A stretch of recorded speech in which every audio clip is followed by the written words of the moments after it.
반갑습니다. 자, 오늘은요, 칠과를 공부하는 날인데요. 항상 그랬듯이 여러분들께 물어볼게요. 여쭤볼게요. 지난 시간에 뭐 배웠는지 아직 기억하고 있어요? 기억을 못 하셔도 항상 그랬듯이 괜찮습니다. 저와 같이 하나씩 떠올려 보시면 될 것 같습니다. 지난 시간에는 육과를 배웠고요. 주거 환경이었어요. 그래서 주거에 대한 이야기부터 시작을 했죠. 주거라는 것은 사는 곳의 환경을 주거 환경이라고 이야기를 했고요. 도시와 농촌에 대한 이야기를 해봤습니다. 그래서 도시는 어때요? 복잡해요. 하지만 편리해요. 이렇게 이야기를 했죠. 복잡하기 때문에 시끄럽다라는 얘기도 했고요. 시끄러운 것을 소음이 있다, 소음이 많다 이렇게 이야기를 했습니다. 편리하다라는 것은 편의시설도 많이 있고요. 그 다음에 문화시설도 많이 있다 이렇게 얘기를 했습니다. 농촌은 이것과 다 반대가 되겠죠. 한적하다라고 얘기할 수 있고요. 조용하다 이렇게 얘기할 수 있습니다. 자, 그리고 좀 불편한 느낌이 많이 있어요. 왜냐면 편의시설과 문화시설이 좀 적은 편이다. 하지만요, 농촌을 좋아하는 사람들이 많이 있습니다. 왜냐면 여유롭다라는 느낌, 이런 느낌이 있기 때문이고요. 그리고 농촌은 플러스 알파가 있죠. 뭐예요? 자연 경관이 너무 아름답습니다. 그래서 이런 경관, 경치가 좋기 때문에 농촌에서 살고 싶어 하는 사람들이 많이 있어요. 자, 도시를 떠나고 싶어 하는 사람들은요, 저는 빌딩 숲이 싫어요.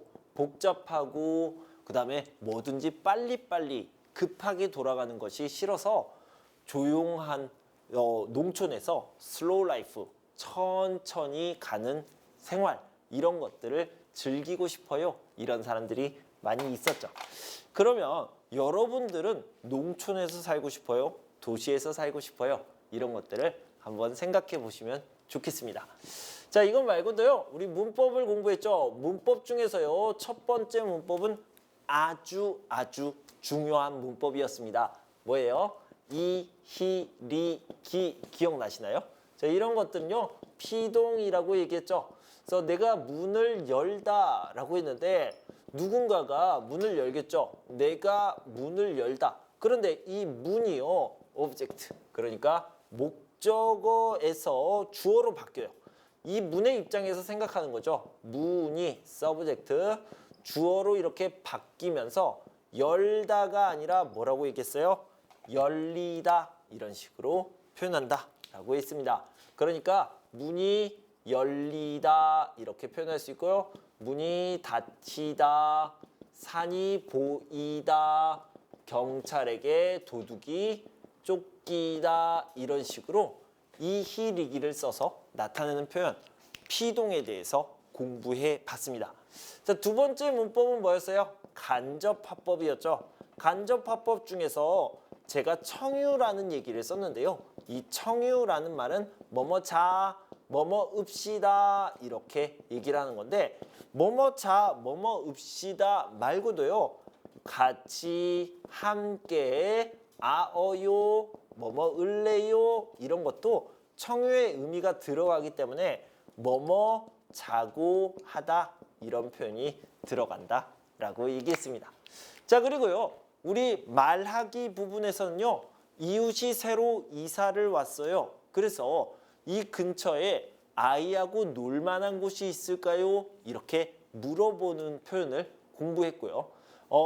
아이가 놀자고 해서 그러는데, 이렇게 어떤 것을 물어보기 전에 이유를 설명하는 그런 예의 바른 표현들을 공부해 봤습니다. 자, 그리고 말하기가 끝나고 듣기 부분에서는요, 과장님과의 대화에서 과장님이 주말에 뭐 한다고 그랬어요? 부모님 댁에 간다고 그랬습니다. 그래서 부모님 집이라고 얘기할 수 있는데, 이 집의 높임말을 댁이라고 얘기했죠. 부모님 댁은 어디에 있어요? 시골에 있어요. 차를 타고 3시간을 가야 되고요. 그 시골 집에 가면 부모님이 농사를 짓다, 과수원을 하다, 그리고요, 산이 보입니다. 아침에는 새소리가 들려요. 이렇게 한적하고 아름다운 시골 풍경을 이야기했습니다. 자, 그리고요. 읽기 부분에서는 뭘 얘기했습니까? 타슈켄트, 사마르칸트, 부하라가 있는 우즈베키스탄에 대한 이야기를 했죠. 우즈베키스탄 이야기를 하면서 동양과 서양을 이어줬던 실크로드에 대한 이야기도 같이 해봤습니다. 자, 마지막에 쓰기 부분에서는요. 우리 라민 씨의 이야기를 했고요. 라민 씨는 이집트 사람인데요. 이집트의 카이로에서 온 사람입니다. 카이로는 어때요? 나일강이 흐르는 한적한 곳이죠. 지금 라민 씨는 한국의 서울, 복잡한 도시에서 살고 있는데요. 그 카이로의 모습과 서울의 모습을 비교하는 내용이 들어 있었습니다. 자, 여기까지 이렇게 육과의 내용을 같이 살펴봤는데요. 여러분 이제 좀 기억이 나시나요? 다 기억이 나지는 않더라도 어느 정도 조금은 기억이 나죠? 자, 그러면 이제 준비가 되었으니까 7과 문화생활 부분을요. 어휘부터 시작해 보도록 하겠습니다.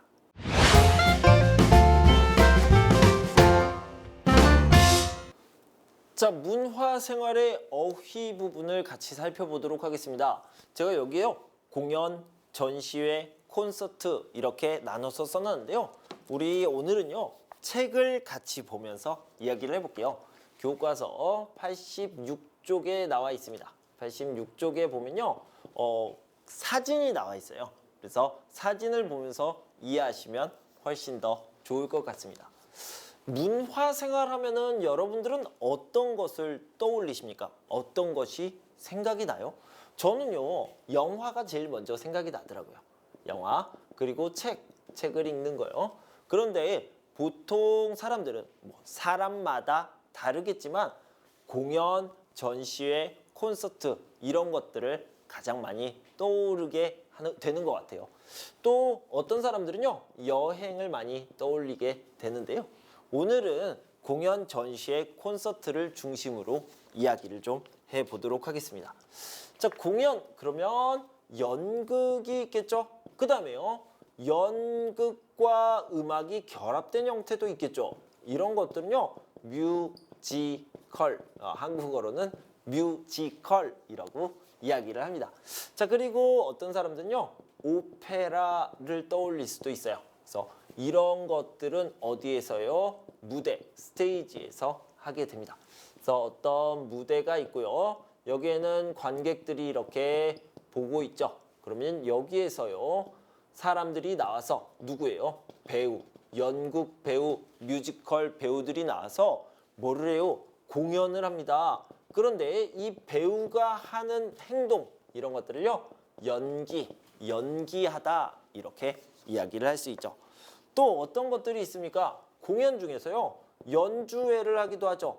이 연주하다라는 것은 플레이, 어떤 악기를 가지고 음악을 만드는 거예요. 이런 것들을 연주라고 얘기하죠. 그래서 연주회를 하기도 하고요. 연주회 같은 경우에는 독주가 될 수도 있고요. 그 다음에 합주가 될 수도 있는데 이런 합주를 하는 사람들을 오케스트라 단원이라고 얘기하죠. 오케스트라다. 독주는 혼자 하는 것을 이야기하는 거죠. 피아노 독주, 바이올린 독주 이런 식으로 이야기를 할 수 있습니다. 좀 특별한 공연을 이야기해 볼까요? 여러분 혹시 난타라고 들어보셨나요? 그래서 난타라는 공연을 보면요.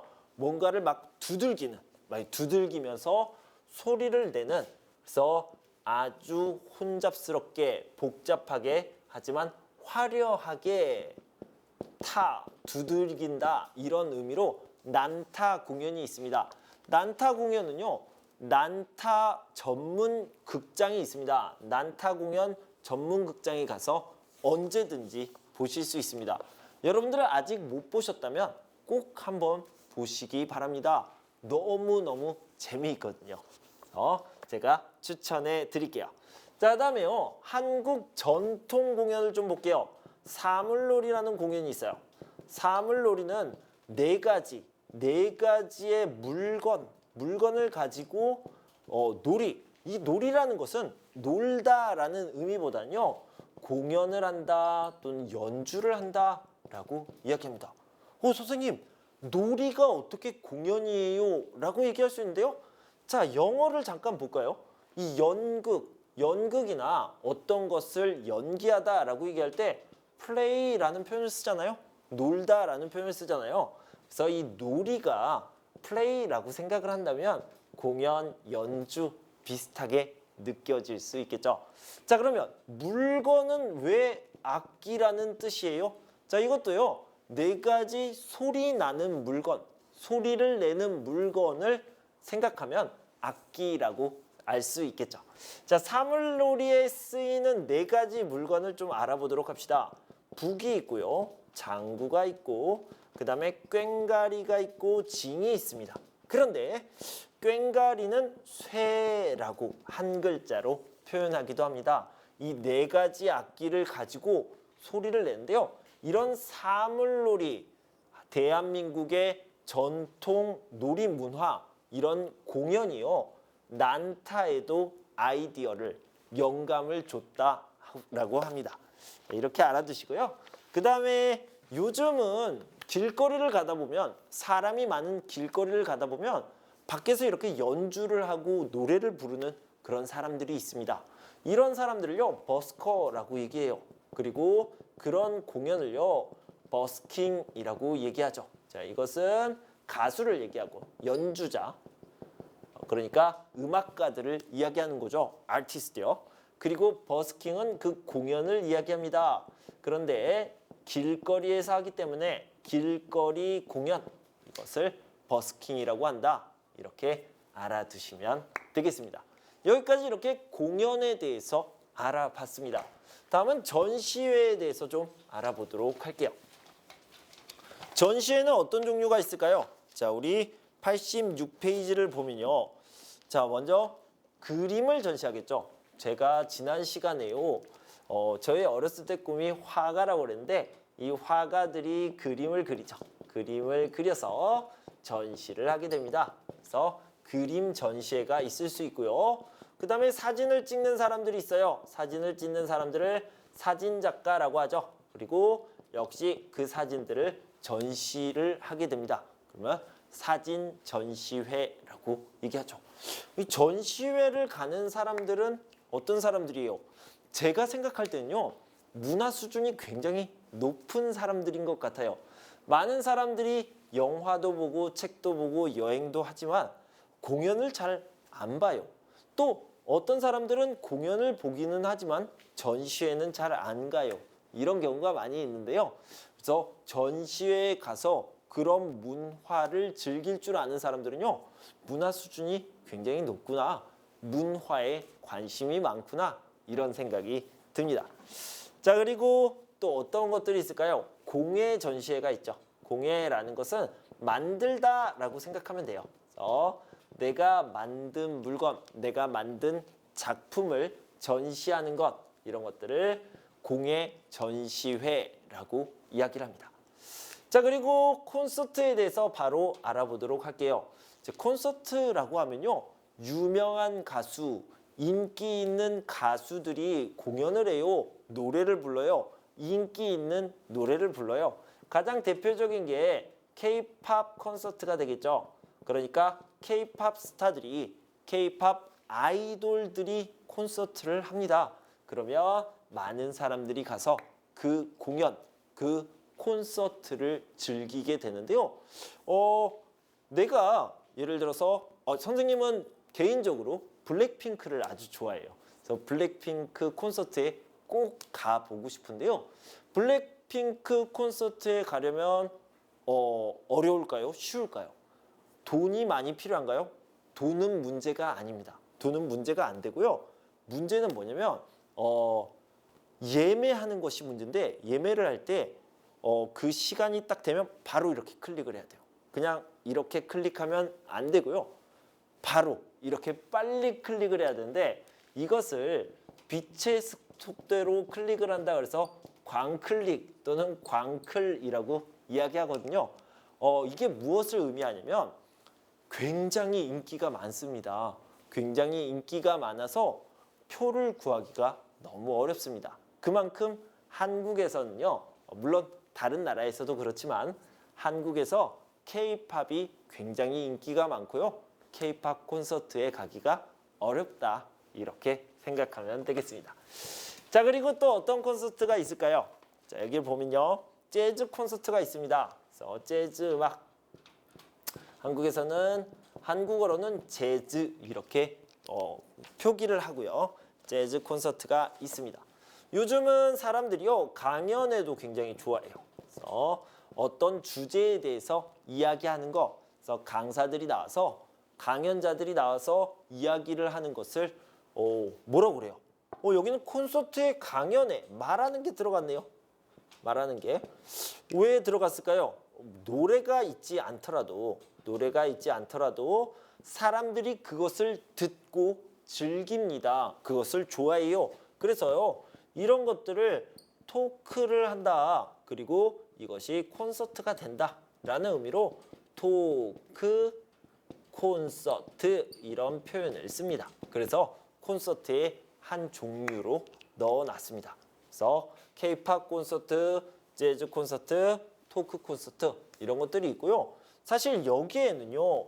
음악회 또는 연주회 이런 것들이 들어갈 수 있는데 음악회 연주회는 아까 공연 부분에서 설명드렸기 때문에 여기에서는 빠진 게 되겠습니다. 자, 그러면 이런 공연을 볼 때 선생님이요. 이렇게 광클릭이라는 말을 썼는데 뭐예요? 예매할 때, 표를 예매할 때 쓰는 표현이 되겠죠.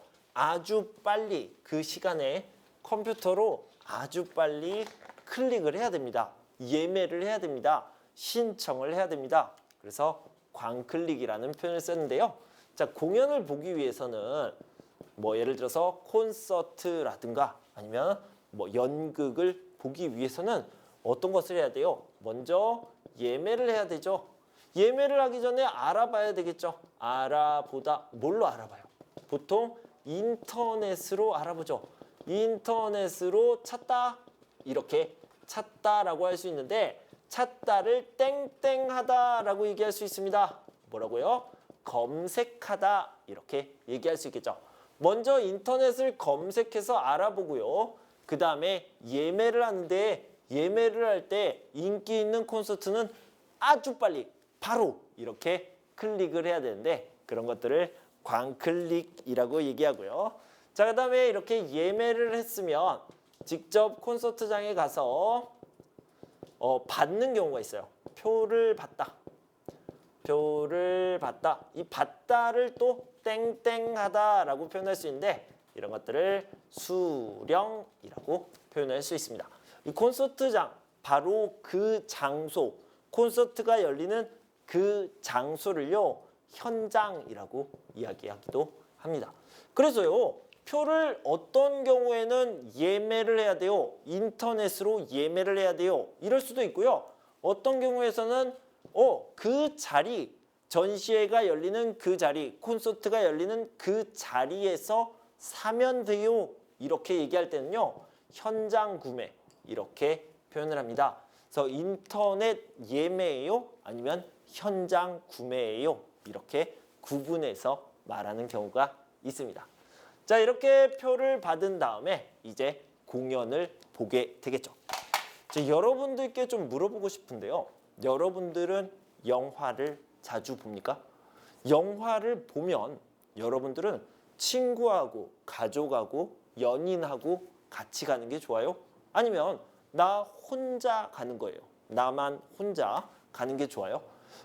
저 같은 경우에는요. 혼자 가는 것도 좋고 다른 사람들과 같이 가는 것도 좋은데요.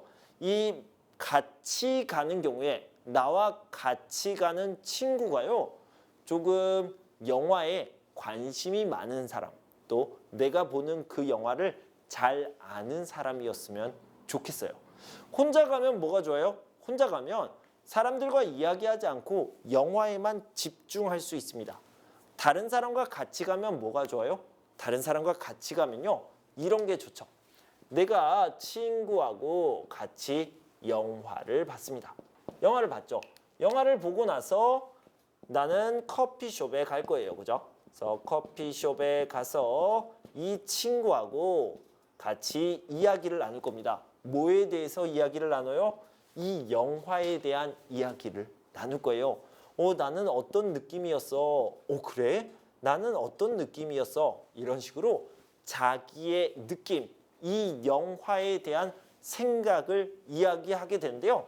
자, 이런 것들을 감상을 나누다, 이야기하다, 이야기를 나누다 이런 식으로 얘기하는 거죠. 이렇게 감상을 나누는 건 영화를 보는 것도 좋고 이렇게 감상을 나누는 것도 좋고 똑같이 좋습니다. 그래서 영화를 보는 것만큼 감상을 나누는 것도 좋아요. 그래서 그 영화에 관심이 많고 그 영화를 잘 아는 사람, 정말로 즐기는 사람과 같이 보는 것도 좋은 것 같습니다. 자, 그래서요. 영화를 보기 전에 뭔가를 기대하게 되고 설레게 되고요. 그 다음에 영화를 보면서 감동을 하게 되고요. 그 다음에 친구와 감상을 나누는 것 아주 중요한 과정이 되겠죠. 자, 이런 모든 것들이 여기 86페이지에 다 나와 있죠. 자, 같이 봅시다. 공연을 보면요. 뮤지컬, 연극, 연주회, 난타, 사물놀이, 길거리 공연, 버스킹이라고 이야기한다고 했죠. 자, 그다음에 전시회를 보면요. 미술, 사진, 공예, 공예품이라고 이야기하기도 해요. 그래서 공예의 작품, 물건을 얘기하는 거죠. 공예품 전시회가 있고요. 자, 콘서트를 보면 아주 인기가 많은 K-팝 콘서트가 있고 재즈 콘서트 그리고 강연회를 토크 콘서트라고 이야기한다. 이렇게 얘기했습니다. 자, 그다음에 공연 관람, 공연을 보는 과정에 대해서 얘기했는데요. 공연을 보기 전에는 공연 정보를 인터넷을 통해서 찾아보다, 검색하다라고 이야기할 수 있고요. 표를 예매하다, 인터넷으로 예매하죠. 그 다음에 티켓을 받다를 땡땡하다로 뭐라고 그래요? 수령하다라고 얘기한다고 했죠. 자, 그 다음에 좌석을 찾고 공연을 관람하고 감상, 소감, 자기의 느낌을 이야기하게 되겠습니다. 자, 그리고 공연을 보면 기대하고 설레고 기대되죠. 그리고 감동적이고 머릿속에 남는다 이런 것들을요. 인상적이다 이렇게 표현을 할 수 있습니다. 자, 그러면 이 공연, 문화생활에 관련된 어휘의 익힘책에서 다시 한번 살펴보도록 하겠습니다. 자, 우리 익힘책에는요. 58페이지에 나와 있습니다. 1번부터 볼게요.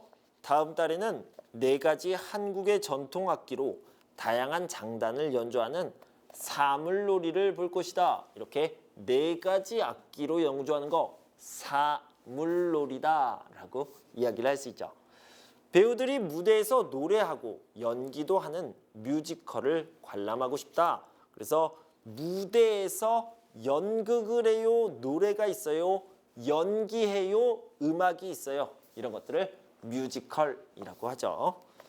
친구와 함께 오랜만에 피아노 연주회를 다녀왔다. 서울 역사박물관에서는 서울의 옛날 사진 전시회가 열리고 있다. 연극은 영화와는 다르게 배우가 직접 무대에서 연기하기 때문에 감동이 더 크다. 이렇게 얘기했습니다. 자, 2번을 봅시다. 회사 동료들과 함께 올림픽 공원에 BTS, 방탄소년단이죠. BTS 공연을 보러 갔다인데 이 보다를 땡땡하다로 바꾸면 공연을 보다 이때는요. 관람하다라고 이야기할 수 있습니다. 관람하러 갔다. 나는 고등학교 때 악기를 플레이하는 동아리에서 활동했다. 플레이 뭐예요? 연주하다라고 얘기할 수 있죠. 그래서 악기를 연주하는 동아리에서 활동했다. 지난주에 끝난 드라마에서 가장 기억에 남는 장면은 주인공의 이별 장면이다. 그 뮤지컬 배우에 대해 더 알고 싶어서 인터넷에서 정보를 찾다. 찾다, 찾다를 땡땡하다 뭐라고 그랬어요? 검색하다라고 얘기한다고 그랬죠. 자, 인터넷에서 정보를 검색했다라고 얘기할 수 있고요. 다음 달에 열리는 사진 전시회를 보려면 미리 티켓을 사다라고 얘기할 수 있는데요. 미리 사다라는 것을 땡땡하다라고 얘기하면 예매하다라고 이야기할 수 있습니다. 그래서 미리 티켓을 예매해야 한다. 이게 정답이 되겠죠. 자, 59페이지 3번을 보도록 합시다. 이 연극의 무엇? 지하철 2호선이다 라고 얘기했습니다. 지하철 2호선? 교통이에요? 교통수단입니까? 아니요. 그게 아니라 이 연극을 보는데요. 이 연극의 제목이 지하철 2호선이에요. 그래서 1번 답은 제목이 되겠죠. 이 연극은 어디에서 공연해요? 공연 장소는 대학로이다. 이 연극은 몇 살부터 볼 수 있어요? 이 연극의 관람 연령은 만 7세 이상이다. 그러니까 누구나 볼 수 있네요. 이 연극을 인터넷으로 예매하면 싸게 살 수 있어요. 싸게 사다, 싸게 팔다. 이게 뭐예요? 할인이라고 하죠. 그래서 할인을 받을 수 있다. 티켓 예매를 취소하려면 예약 번호를 알아야 한다라고 나와 있고요. 자, 4번을 봅시다. 지난달에 친구들과 비보이 공연을 보고 왔다. 이 공연은 한국뿐만 아니라 외국에서도 유명해서 보러 가기 전부터 기대가 되었다. 우리는 무대 바로 앞에서 봤는데 배우들의 얼굴까지 볼 수 있어서 정말 좋았다. 비보이의 춤이 정말 인상적이어서 관람이 끝난 후에는 나도 춤을 배우고 싶다는 생각이 들었다. 다음에는 난타 공연도 보러 가고 싶다라고 했는데요. 네, 난타 공연 꼭 보셔야 됩니다. 물론 여기에 나왔던 비보이 공연도 재미있지만 난타 공연을 아직 못 보셨다면 꼭 보셨으면 좋겠습니다. 정말 재밌거든요. 자, 이렇게 어휘 부분을 모두 마쳤습니다. 다음은요, 문법을 공부하는 시간인데요. 첫 번째 문법부터 살펴볼 겁니다. 첫 번째 문법에는요, 우리가 이제까지 몇 번 공부했던 간접화법이 나옵니다. 오늘은 간접화법의 명령 그리고 의문 이 두 가지를 같이 살펴보도록 하겠습니다.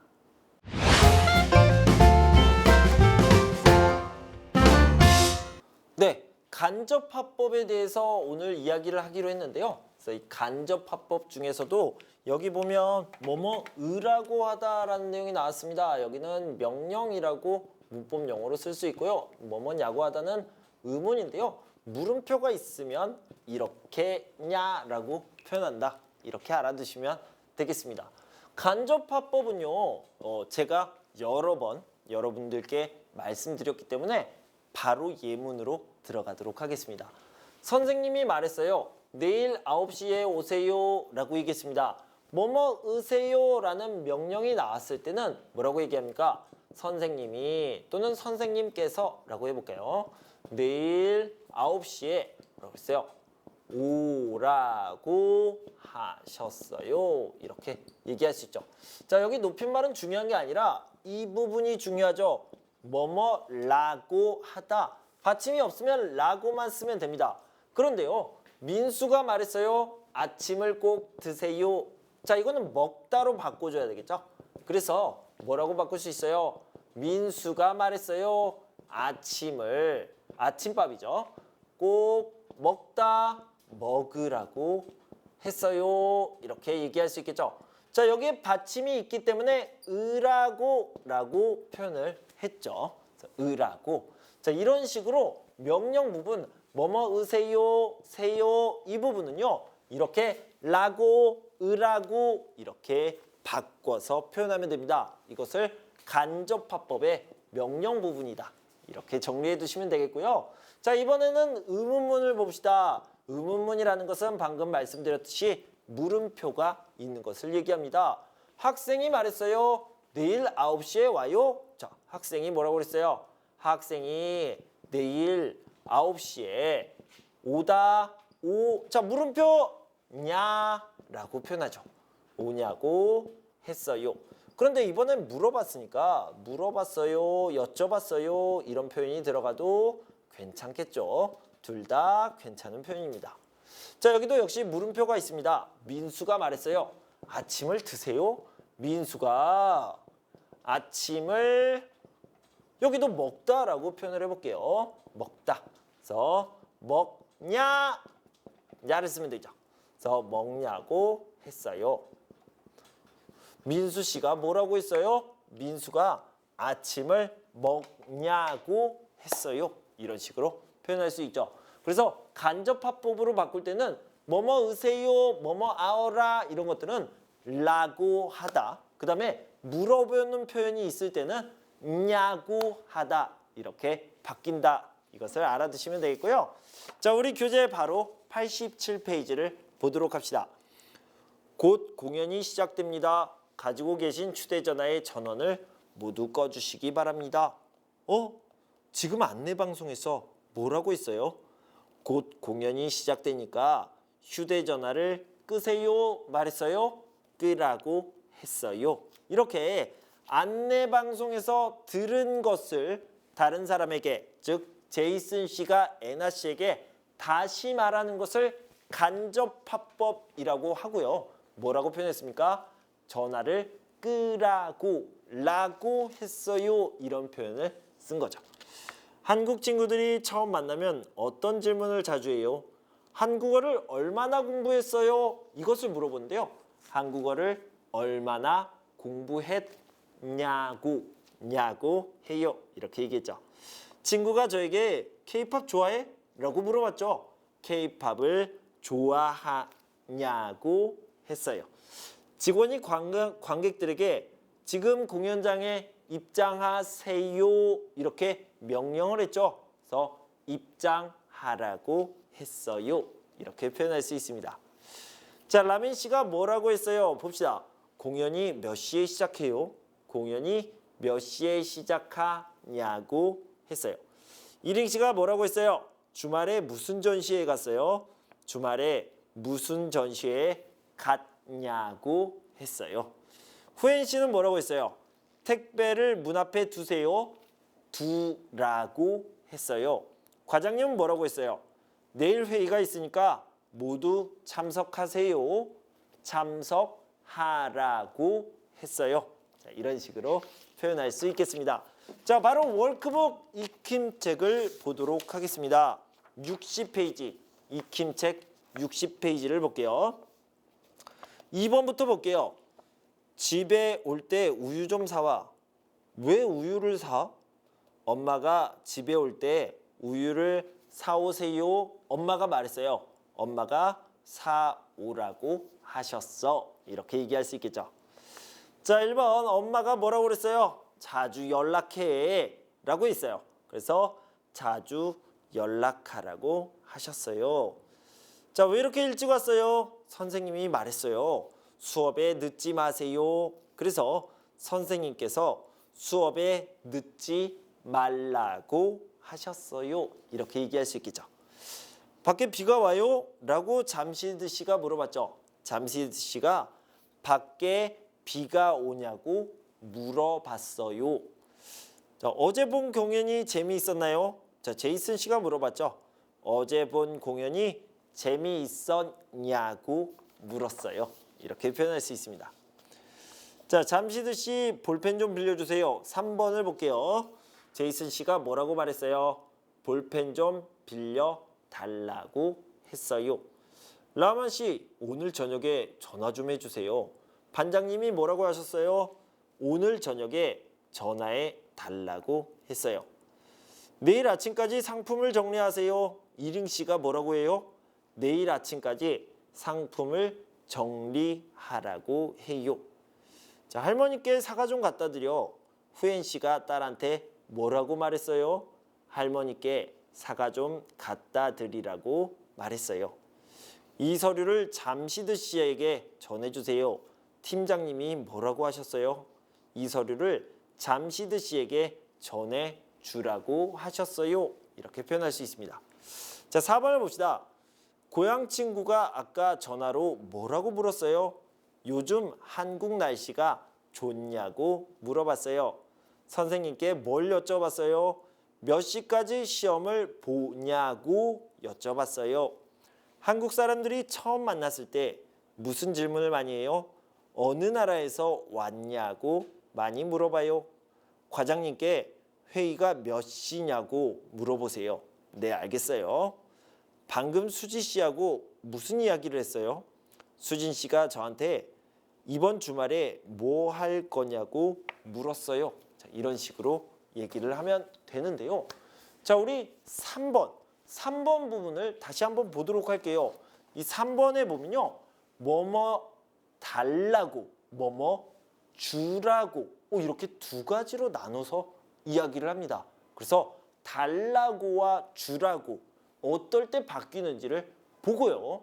제 설명을 들은 다음에 이 3번 문제를 다시 한번 풀어보도록 할게요.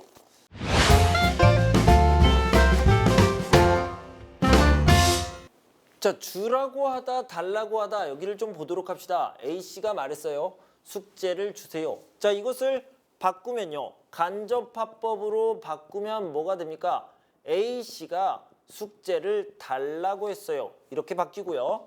자, 여기 A씨가 숙제를 주세요 라고 하면 A씨가 숙제를 주라고 했어요로 바뀝니다. 도대체 무슨 차이가 있습니까? 제가 여기에 이렇게 빈칸을 만들어 놨어요. 여기에서 차이가 나는 겁니다. 여기서는요. 그냥 숙제를 주세요. 누구에게? To me, 나에게 주세요 라고 얘기할 때는 숙제를 달라고 했어요 라고 얘기합니다. A씨가 말했어요. A씨에게, 나에게, to me, for me 이럴 때는 달라고 했어요 라고 얘기합니다. 그런데요. A씨가 이번에는요. 누구에게 줘요? B씨에게 주세요. 이 숙제를 B씨에게 전해주세요 라고 얘기했어요. 누구에게? 나 아니에요. 내가 아니면 주라고 얘기합니다. 그래서 여기도 비워놨죠. B씨에게 주라고 했어요. 여기에는요. 나에게, 자기에게, A씨에게 이런 의미가 되겠죠. 말하는 사람이 자기 자신에게 to me, for me 라고 얘기할 때는 달라고 이렇게 얘기하고요. 다른 사람에게 얘기할 때는 주라고 이렇게 이야기를 하는 겁니다. 자, 그러면요. 다시 한번 3번 익힘책 61페이지 3번을 보면서 확인해 볼게요. 자, 잠지듯이 볼펜 좀 빌려주세요. 누구에게? 나에게 빌려주세요. 빌려주세요. 나에게, 나를 위해서 for me, to me. 그럴 때는 달라고라고 쓴다고요. 그래서 제이슨 씨가 뭐라고 했어요? 볼펜 좀 빌려 달라고 했어요. 이렇게 얘기하는 거죠. 자, 라우만 씨 오늘 저녁에 전화 좀 해주세요. 누구에게? 나에게 for me, to me, call me 이렇게 얘기를 했잖아요. 그래서 오늘 저녁에 전화해 달라고 했어요. 이렇게 얘기하는 겁니다. 자, 다음에 3번을 봅시다. 3번이요. 후엔 씨가 딸한테 뭐라고 했어요? 할머니께 사과 좀 갖다 드리라고 했는데 드리라고를 반말로 하면 주라고로 바꿔야 돼요. 이때는 누구에게? 할머니에게. 나 아니에요. 할머니에게 라고 했으니까 갖다 주라고, 이 주라고의 높임말이 드리라고 라고 얘기하는 거죠. 자, 다음에 4번을 봅시다. 이 서류를 누구에게? 나에게? 아니요.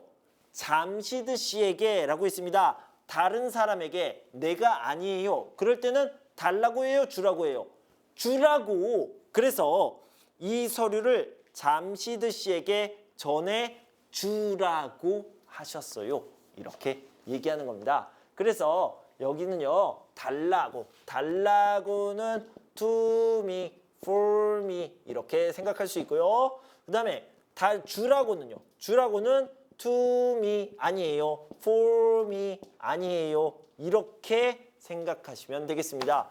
다른 사람에게는 주라고, 나에게는 달라고 이렇게 표현한다는 것을 알아두시면 되겠습니다. 자, 다음은요. 두 번째 문법을 살펴보도록 할 텐데요. 뭐뭐만큼 이만큼, 이만큼, 이만큼 이런 표현입니다. 이만큼은요 아주 쉬운 표현이니까 금방 여러분들이 이해할 수 있을 겁니다.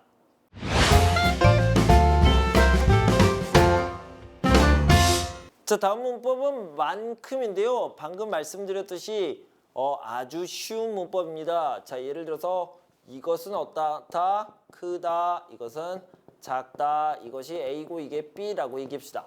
자, 그런데 이것은 크기가 어때요? 작아요. 작아요. 이렇게 얘기할 수 있겠죠.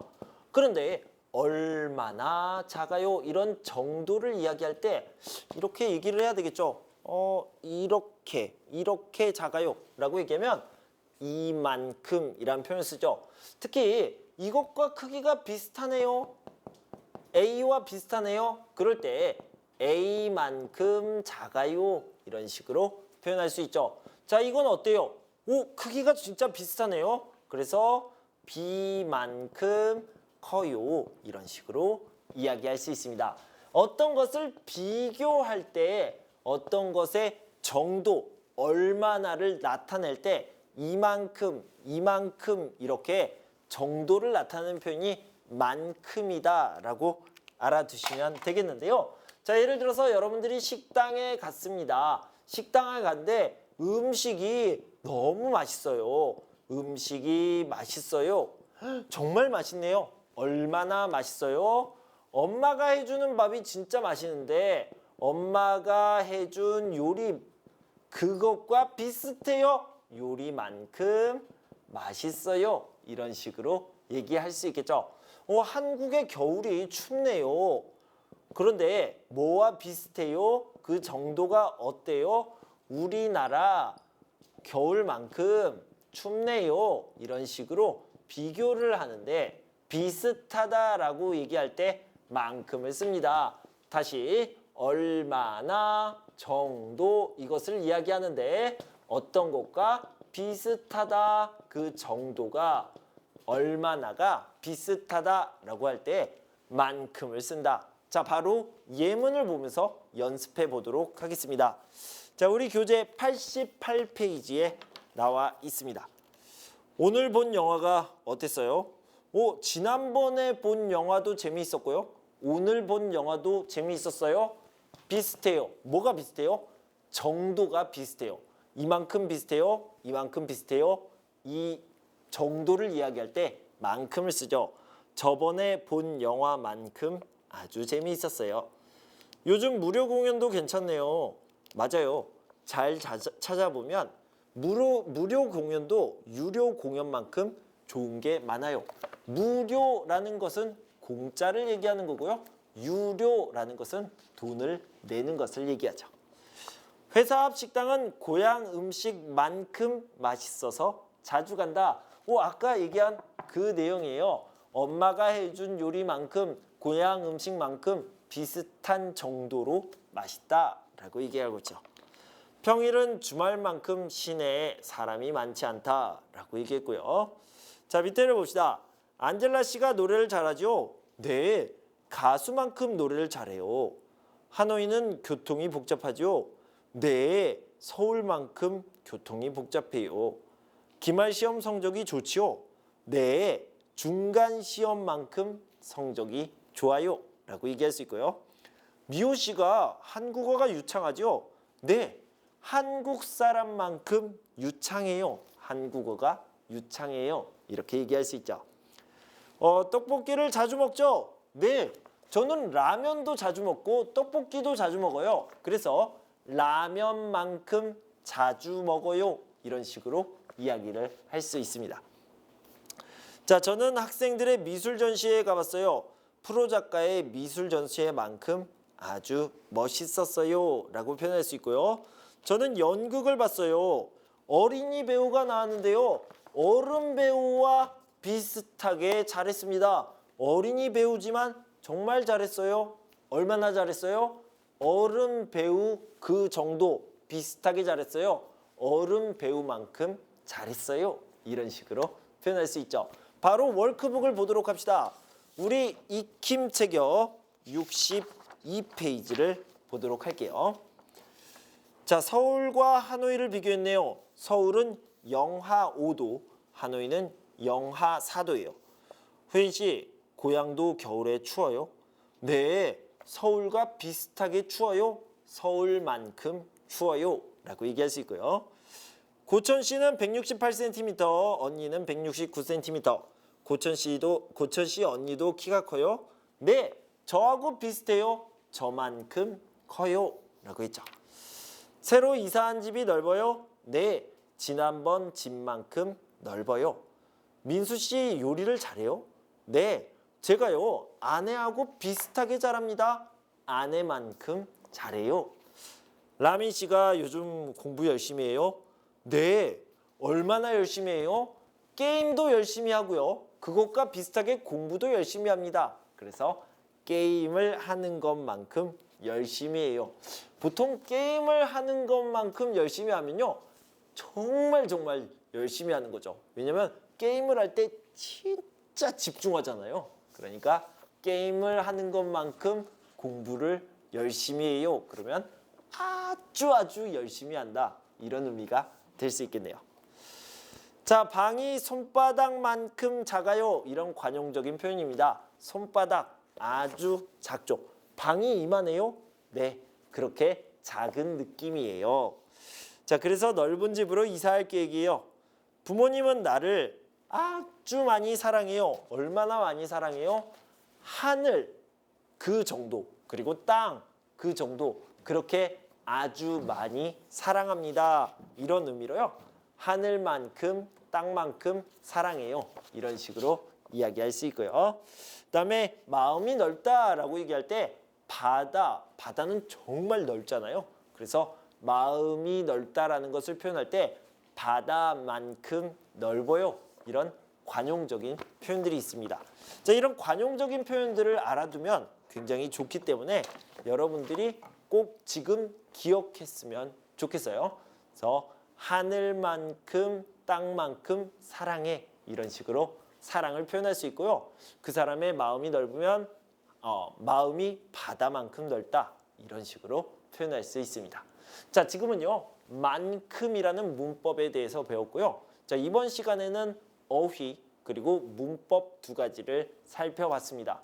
여러분 공부하시느라 수고 많으셨고요. 저는 다음 시간에 7과의 두 번째 부분, 그러니까 말하기, 듣기, 읽기, 쓰기 부분을 준비해서 돌아올 텐데요. 그때까지 여러분 건강하고 행복하세요.